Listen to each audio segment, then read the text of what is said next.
देशाचे पंतप्रधान माननीय नरेंद्र मोदी हे आज नाशिक दौऱ्यावर आहे। 27व्या राष्ट्रीय युवा महोत्सवाच्या उद्घाटन सोहळ्याच्या कार्यक्रमाला नरेंद्र मोदी हे हजेरी लावणार आहे आणि याच दौऱ्याच्या निमित्ताने अनेक कार्यक्रमांचे आयोजन देखील करण्यात आले आहे। पंतप्रधान नरेंद्र मोदी हे नाशिकच्या पंचवटीतील प्रसिद्ध आणि ऐतिहासिक अशा रामकुंड परिसरात देखील भेट देणार आहे। त्याचप्रमाणे रामकुंड परिसरात असलेल्या गोदावरी मंदिरात गोदा आरती करण्याचे देखील नियोजन आहे आणि याच सर्व कार्यक्रमांच्या पार्श्वभूमीवर आपण जर बघितलं तर रामकुंड परिसराला आकर्षक अशी सजावट करण्यात आलेली आहे। फुलांची माळ जी आहे ती देखील रामकुंड परिसरात लावल्याने एक आकर्षक असं स्वरूप जे आहे ते रामकुंडाला निर्माण झालेलं आहे। त्याच पद्धतीने पंतप्रधानांच्या दौऱ्याच्या निमित्ताने पोलिसांचा देखील बंदोबस्त आपल्याला पाहायला मिळतोय। या ठिकाणी एसपीजीचे गार्ड असतील, स्थानिक पोलीस असतील, त्याचप्रमाणे इतरही जिल्ह्यातून आलेल्या पोलिसांचा घेराव जो आहे तो रामकुंडाला या ठिकाणी मोठ्या प्रमाणात आहे। सुरक्षा व्यवस्था देखील मोठ्या प्रमाणात तैनात करण्यात आलेली आहे। एकूणच पंतप्रधान नरेंद्र मोदी यांचा हा दौरा असल्याने नाशिकला देखील महत्त्व प्राप्त झालेलं आहे। इतिहासात प्रथमच देशाचे पंतप्रधान हे रामकुंड या परिसराला भेट देणार आहेत आणि या निमित्ताने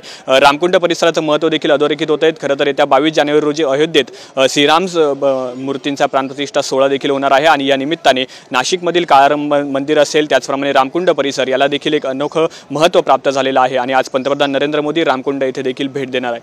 कॅमेरा पर्सन विकीसह मी चैतन्य गायकवाड, TV9 मराठी, नाशिक।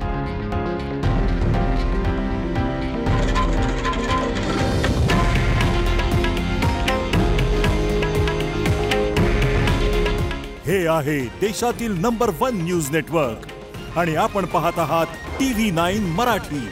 काळजी तुमची, हित महाराष्ट्राचं।